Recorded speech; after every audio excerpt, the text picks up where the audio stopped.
Good evening, YouTubers. Welcome back in to another edition of Astros Recap. Astros have wrapped up another week of baseball. Was it the third, fourth week? Feels like their fourth week. I don't know. Anyway, did very well this week, 5-1. So the previous week they went 1-5, so they went 5-1 this week. So sort of evens it out. 500 over the last 2 weeks, which isn't great, but also not bad, especially considering what they did against, the Diamondbacks and the A's the previous week. So we talked about this week briefly, last podcast, saying hopefully 4-2 teams they should beat. So they actually beat that prediction by a game. They swept the Mariners, finished off a sweep today. And they took 2 of 3 against the Giants. Really, they should have swept the Giants as well. We'll get into one of those games they lost there where they had no business losing. Very frustrating. But I'll take a 5-1 week, definitely. I'd take that every week of the year if we could get it. But very good for the Astros so far. So, well, not very good, but at least they're sort of climbing their way back into sort of a reasonable record standpoint and hopefully get somewhere in the division. Oakland A's have been playing very good baseball. I think they have the best record in all of the American League at least. So I did not see that coming. The A's are a good team, but they've been a second half team in the previous years. So they've really gotten off to a good start, and it looks like they're going to be the team to beat, at least in the AL West for the time being. Obviously, the Astros only have to finish in second to make it to the playoffs. But we'll sort of see how things shake out. I mean, you're 20 games in, so a third of the season's actually over. Weird to think that a third of the season is actually over, but that's the circumstance we're at. So the Astros played 3 against the Giants. One thing I would like, just a couple quick thoughts before I jump into the games here. Pitching was very good, much better than it has been, I'd say. The offense, especially the last 2 games, didn't score a lot, but we were still able to pull out the wins. So the pitching's been good. After you're about 20 games in, 21 to be exact, I sort of have a feel on who I feel good with, sort of out of the bullpen, who's hit and who's not. Your starting pitching, Josh James obviously was pretty bad, and he got booted out of the rotation, and Brandon Belak came in for him. Still got all these rookies. Yordan Alvarez has returned to the lineup a lot faster than I thought. He actually returned on Friday, and we'll talk about him. He actually got scratched out of today's game with a right knee discomfort, I think was the diagnosis there. But I didn't expect Yordan back. Usually when when you're given time frames for injuries, I always like to project even longer than what they say because I usually feel like that's how it ends up. But Yordan was back, surprisingly, earlier than I thought, as early as Friday, and hopefully whatever he dealt with today wasn't too big of an issue with the right knee discomfort. But he actually, if that is a reoccurring, I think he fouled a ball off his knee or something, and I think that's what I read somewhere, and that might be, if that's the case, then I think that's better than a recurring knee issue that he's dealt with in the past. So. But I won't get too far into his injury just quite yet. So, my phone, which is somewhere in this room, it's on the charger. But I'm going to leave it there and just go off base of what I know here. So anyway, they play the Giants on Monday. Lance McCullers gets the start. Very good game for him. In fact, he went 6 1/3 hitless innings. He had a no-hitter going into the 7th, and the Astros came out. They were benefited by a few of the Giants. They made a few errors, which led to some runs. So we can thank the Giants for their mistakes, which led to some runs. But we did score 6 runs, and we won that game 6-2, I believe. So there wasn't a whole lot of stress, but it was good to bounce back after losing 5 straight games to get a win back at home there. But yeah, Lance McCullers was great. Good to see him bounce back because he had that horrendous start in Arizona, obviously, where they opened the roof and then he fell off a cliff. So it was good to see him pitch well. He also pitched today, which I'll talk about here in a little bit. But 6-2. I'm going to get my phone because I want to talk about our pitcher. So give me just 1 second here.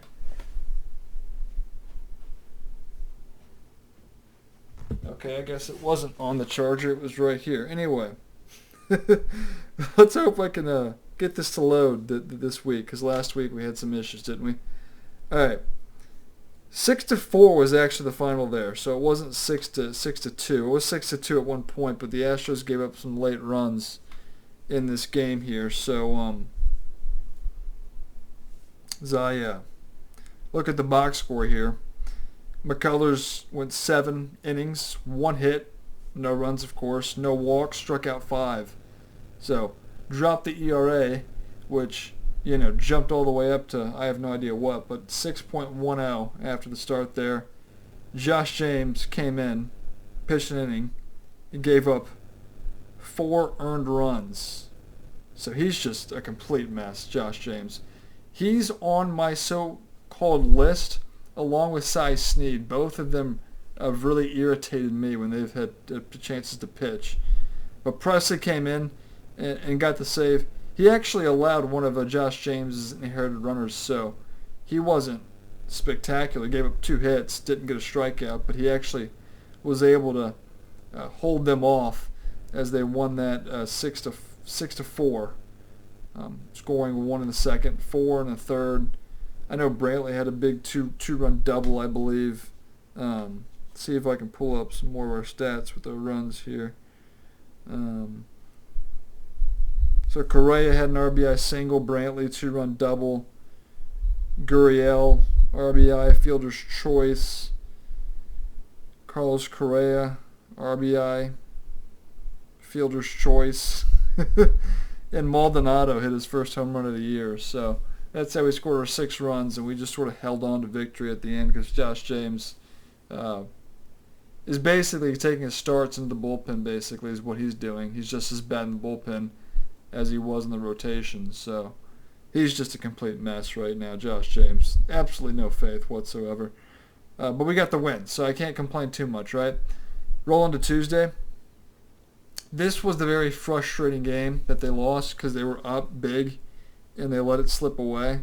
Like, they've had some painful losses this year. I mean, you can go back to, the final game in Arizona where they had a 1-run lead going to the 9th, and Ryan Presley didn't get an out, and we lost that game by a run.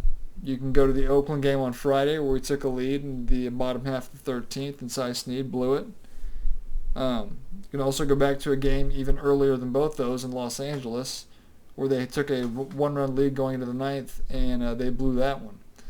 So they've had a lot of painful losses, but this one for some reason was a little different. Just it stuck with me. Very frustrating to say the least. Especially because you're playing the Giants for one thing, and you had a big lead. I mean, they were up, let's see here.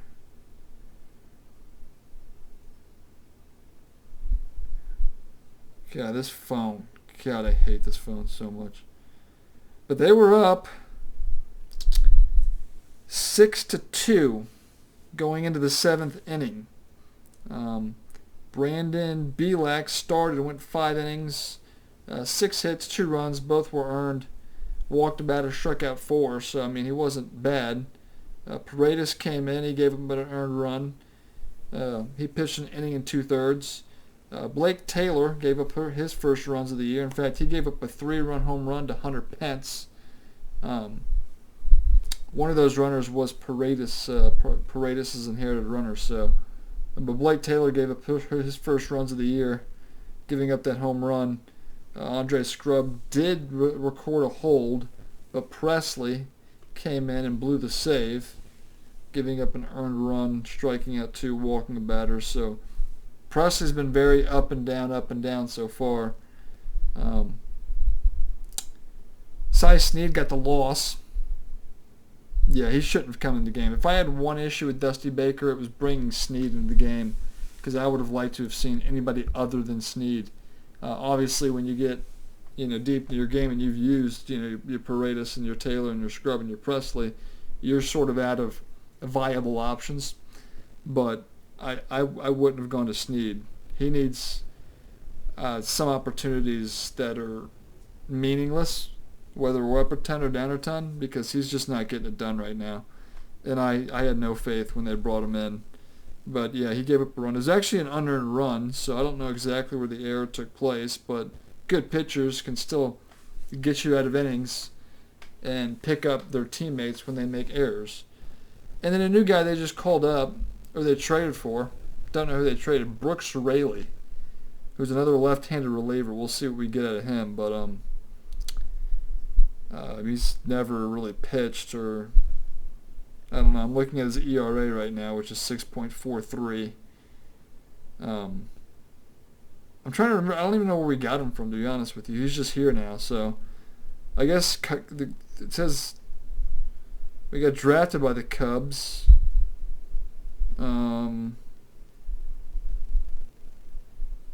Let's see, I don't know. He's Cincinnati.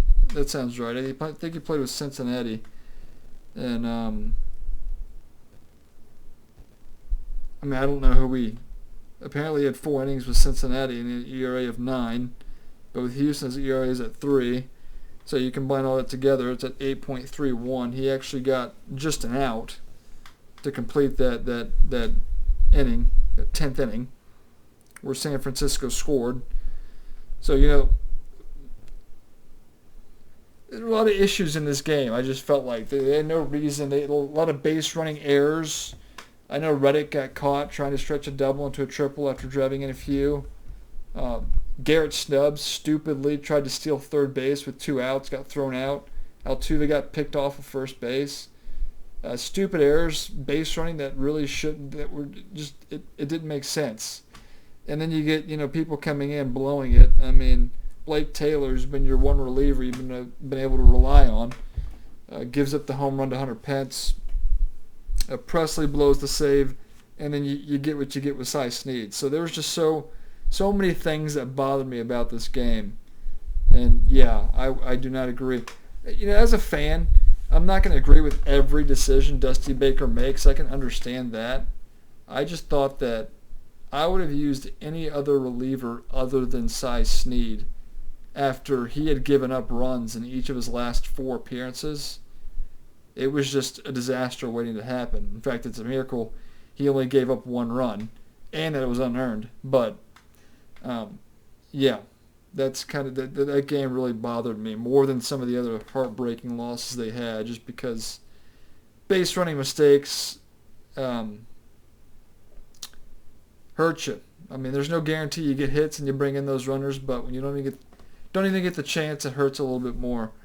And they blow a game where they were up 6-2 and they lose 7-6. So against the Giants of all teams, who should be a team that you should, I mean, the sweep was there.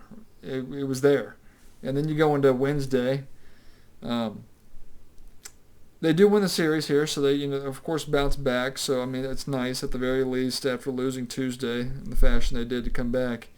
They were held. I mean, Trevor Cahill, who got the start and only went, for the Giants, only went inning and 2/3. And then it was the bullpen the rest of the way out. We finally cracked through. They scored an early run off of Greinke in the first, but that was all they got, I believe. Yeah, 5-1. So I know we scored a run, I think, on a pass ball or wild pitch, and then Maldonado hit a big 3-run home run to sort of give him the lead. So as I'm looking at this, I guess Alex Bregman had an RBI single, then there was a wild pitch, then the 3-run home run that broke it open, and we sailed to victory. But Zach Greinke was very good again. He's been very good since Verlander's been out. So still looking at the phone here, still trying to pull up a box score. So, but Greinke was good, and then the bullpen did their job to get us the rest of the way. Greinke went 6 1/3. Okay. I don't know what's going on here. My phone does these crazy things. But Greinke went 6 1/3, 7 hits, 1 earned run, 7 strikeouts, only walked 1, ERA down to 2.53 for him. And then the new guy that we brought over from Cincinnati, Brooks Raley got a hold, went 1 2/3, struck out 2, no hits, no walks, so he actually looked good there. And then Blake Taylor bounced back and closed out the game last inning there, shutout inning. So, but yeah, just got to roll with it. Missed the sweep with that second game, but you get the series wins. I guess that's what's important there. Good to get that. You have the off day Thursday, and then you roll into Friday. Welcome Seattle into town. And they swept them. So, I mean, first game, Friday, first game back for Yordan Alvarez. He hits a 3-run home run in his first at-bat, which was pretty awesome, opposite field. And in fact, we broke it open. They did score a first-inning run to Seattle, that is. But after that, I'm trying to think who pitched. It was Framber Valdez, who again, did very well. But he gave up. It looked like old Framber in that first inning because I know he walked a few guys and his pitch count was rising and he gave up, a run. But the Astros scored 9 in the bottom half of the first, knocked their starter out, and we were pretty much going to sail to victory after that. And Framber settled in after that first inning. And let's see if I can pull up his line here. But Valdez, major credit to Framber Valdez, who went 6 innings, 4 hits, 1 earned run, 5 strikeouts, walked 3. Most of those walks were in the first inning. Brandon Bailey got in 2 innings, giving up a hit, a walk, struck out 3, but scoreless. Brandon Bailey's an interesting guy. Brandon Bailey's the guy they got when they traded Ramon Laureano to the A's. And Brandon Bailey sort of got a chip on his shoulder for that because that was apparently supposed to be a steal for Oakland. So Brandon Bailey has something to prove, I would say. And then Cy Snead came in just to get some work. He actually had a scoreless inning in the 9th. But that's the type of games I need to see Cy Snead, whether they're up big or down big, because he's got to build some confidence before you feel like you can use him in tight situations. But yeah, he gave up a hit, also struck out a batter. It was a scoreless inning, so that was a pretty easy sail of victory. I mean, when you're up 9-1 after 1 inning, I mean, it's just throw strikes basically for your pitching staff. But they won that 11-1. Trying to think the other 2 runs they scored. I know Gurriel had a home run. That was part of the 9-run first. Maldonado had a RBI 2-run double. Reddick had an RBI double. Altuve reached on a fielding error. Correa had an RBI ground out. Alvarez got hit by a pitch, which brought in a run. Altuve still struggling at the plate. He's been pretty bad. In fact, so bad, he went to Dusty Baker after Friday's game, I believe, and said, "You can move me down in the order because you can't afford to put me, up in the order when I'm playing as bad as I had." So Dusty actually dropped him down to 7th to take a lot of pressure off, but nothing has seemed to work for Altuve. I mean, you've given him days off. You've given him time to sort of swing his way out of it. But he's just, I think the last few games he's actually made better contact, so we'll see if that can lead to something in the future. But he's really struggled.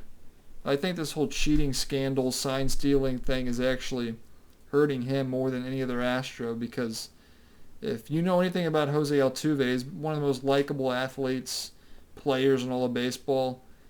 Nothing but good things. He's a happy guy, always smiling, laughing, having a good time. You just don't see that anymore with Altuve. I never see him smiling. Doesn't look like he's having a good time. Obviously, his struggles correlate with that, but I just felt like, I don't know. I feel like, I've said this in the past. When everybody else is struggling, the Astros hitting, whether it's been Correa, whether it's been Bregman, whether it's been Springer, any guy in the Astros order has been struggling. Altuve's been the one constant, consistent, gonna hit no matter what, where he is in the order, how bad the team is, he's never struggled the way he has this year. I mean, even his slumps, every hitter goes through slumps, but his are maybe 2-3 games where he's hitless, and then he breaks out usually in that fourth game and gets about 3-4 hits, and he's right back to who he is. I just don't know what's going on with Altuve, but we need him to get it going. I'll pull up some. One thing I wanted to do last week, which I sort of forgot, was pull up some averages to sort of give you a sense of where some of these players are. Now that we are 20 games in, you can sort of, obviously it's a bigger sample size than, 10 games. And it sounds weird to say 20 games, but that's a third of the way through. That's a third of the way through the season. So, yes, but talking about Friday's game there, won that 11-1.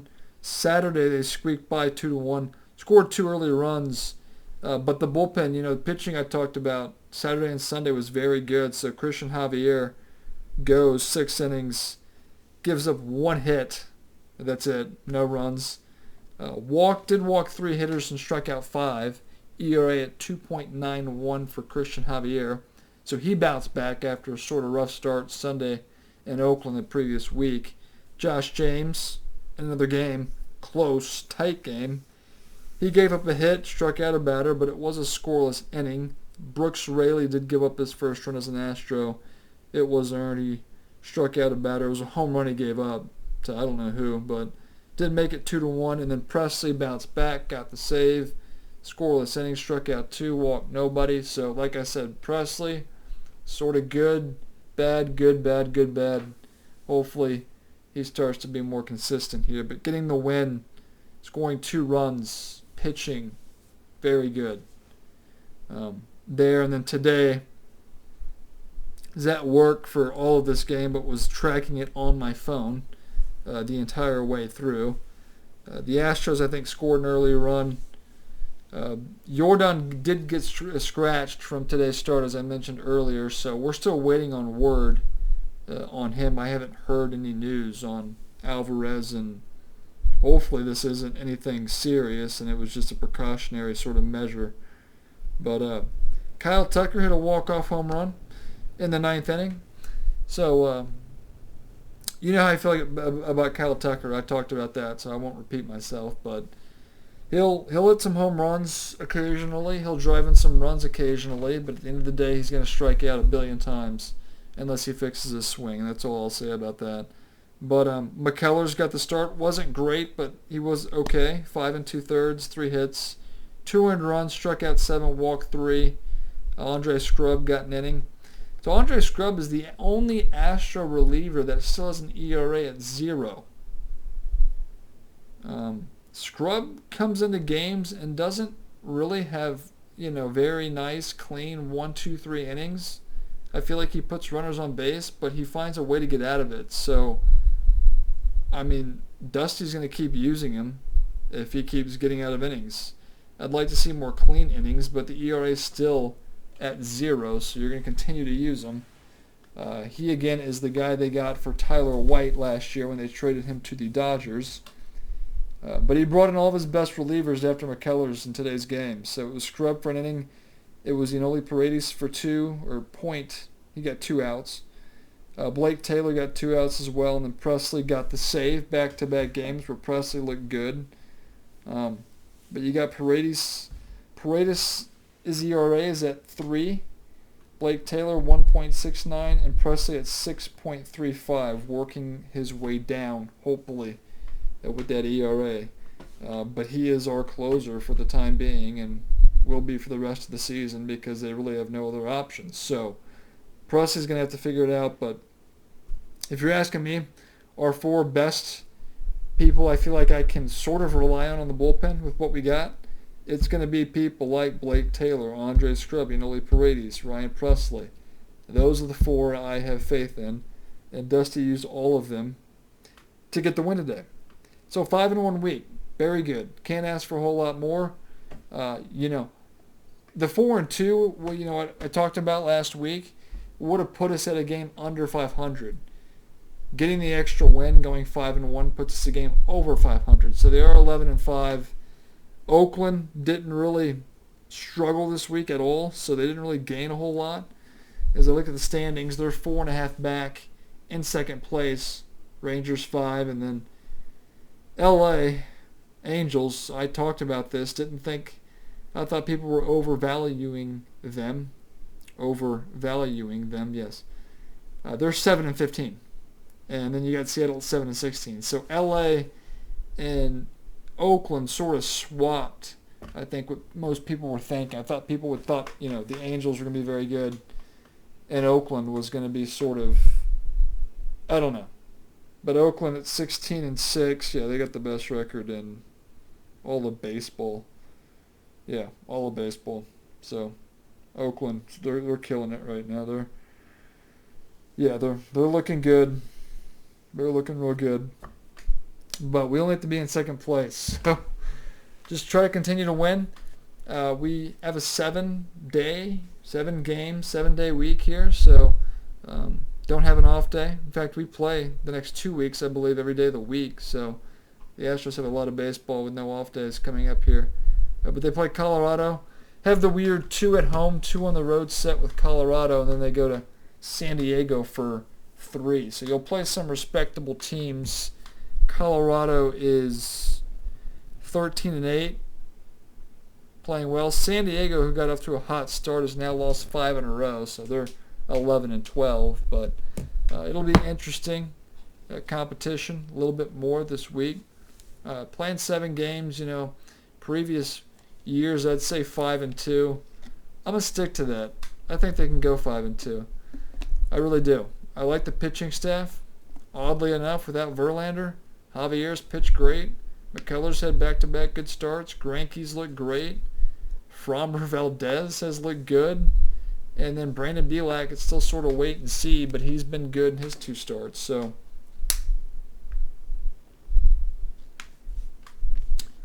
I like the pitching. I really do. I like our starting 5. And I'm hoping this team can start to reel off some wins and put themselves in a good position to be back in these playoffs. And, we'll see the thing with Alvarez. Urquidy's probably at least another week away, I would say. You got Peacock down there, obviously, Austin Pruitt. Pruitt might not pitch all year. Hopefully we can get Peacock back because he'd be another sort of veteran addition to the bullpen. And then they put Michael Brantley on the IL today, so he'll be out a while. Springer is back playing okay. They brought up Jack Mayfield for Brantley, so Mayfield's not going to play a whole lot unless somebody needs an off day.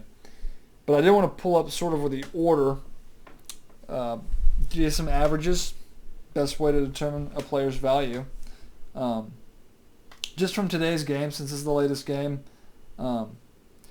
But Springer hitting 193, so not doing a whole lot. Josh Reddick, it's surprising to me because Josh Reddick is a guy who's been on my list, Permanent Ink, for the last 3 years. It really, his first year as an Astro back in 2017, 18, 19, and now 20. He's been on the list for about 3 straight years.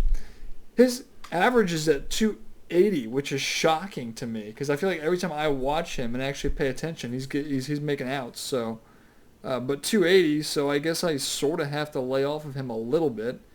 Alex Bregman at 268. Gurriel at 280. Gurriel's been good. I like what I've seen from him. Correa's cooled off. He's now at 293. He was close to 400 at one point, so he's cooled off. Altuve at 184. Tucker 195. And Abraham Toro's a waste of time. He was filling our DH role because Jordan was hurt. And he's at 148. So Springer, Altuve, need to pick it up. And Kyle Tucker, I don't think he'll be a guy who ever hits for an average. I don't know why I'm down on Tucker. I just don't like, I don't know. I hope I'm wrong. I want Tucker to be good, especially considering he was their number 1 ranked prospect for so long, and they refused to trade him in any deal they made, along with Forrest Whitley, who should be up here making impact at some point this year, I would hope. But I actually think he's hurt, so I don't know. With Whitley. But Whitley actually showed some things in their sort of summer camp, spring training 2.0. So we'll wait and see. But that's sort of what you got there. And then Maldonado hitting 235. He's actually been better. He's hit a few home runs. He's had some doubles. So, I mean, any offense you get from Maldonado is going to be bonus. One more thing I bring up about him. He's thrown out like 90% of his runners. People stealing first, second. I feel like they had talked about this on the broadcast Saturday. And then I didn't watch it today, obviously. I was keeping track. But he threw out like 3 more runners today trying to steal second base. So that is what Maldonado is he's a defensive, they call him the machete because of his throwing arm. And, I mean, that's, I like Maldonado, and I like him more than Robinson Chirinos. So I just like to throw that out there. And then Garneau or Stubbs really haven't had a lot of playing time. I'm sure they will get some starts because they have so many consecutive games, but I guess for the time being they had a lot of off days these first few weeks, so I guess that's why they were able to use him. But I haven't seen a lot of Dustin Garneau or Garrett Stubbs getting their shots, but I'm sure they'll get a few coming up here this week, or if not this week, for sure the week after. So, but we'll see. But Altuve, it's a tough thing for him right now. So we'll see. Hopefully he gets better this week. They said he made better contact. I read that on Twitter somewhere. So hopefully he got robbed a few hard hit balls that were outs. Hopefully he'll get things going and we see his big bright smile come back out if he starts hitting the ball a little bit better, getting on base hits. But yeah, I've covered everything I possibly can. So I don't think I've really. When my phone's working and I got everything at my disposal here, things are a little bit better. But it is after 11. It's Sunday night. I got work tomorrow, so I should probably wrap things up. But definitely wanted to get to you tonight. They do play tomorrow at 8, but I get off a little late, so I wouldn't have had a ton of time. But yeah. So I'm feeling a little bit better about things overall. Hopefully Oakland can start to lose. We will play them 7 more times, so we're going to have our shots to take them down. But they are the team to beat right now in the division. There's no doubt about it. In fact, they're probably the team to beat in all of baseball right now. But yeah, I'll wrap things up there. Most likely talk to you next Sunday. That will be the plan, so we'll see you then.